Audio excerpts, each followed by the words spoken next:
നമ്മളിപ്പോ ബീച്ചിൽ വന്നിട്ടുള്ള നമ്മള് ഷാപ്പിൽ പോവാണ്.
ഷാപ്പ് സൗത്ത് ബീച്ചിന്റെ അടുത്തായിട്ട് വരും കേട്ടോ ഗൈസ്.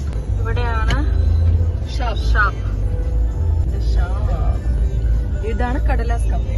നമുക്ക് വേണ്ടി ഈ സെർവിങ് ടെക്നിക്സ് ആണ് അവിടെ ഫേമസ് അല്ല. എന്തൊക്കെയോ ഇങ്ങനെ തൂക്കിയും കത്തിച്ചും ഒക്കെ സാധനങ്ങള് പക്ഷെ അത് കുറച്ച് ഡിഫറെന്റ് ആയിട്ട് സെർവ് ചെയ്യണം. അതാണ് അവിടുത്തെ ഒരു പ്രത്യേകത, സ്പെഷ്യാലിറ്റി എന്ന് പറയുന്നത്.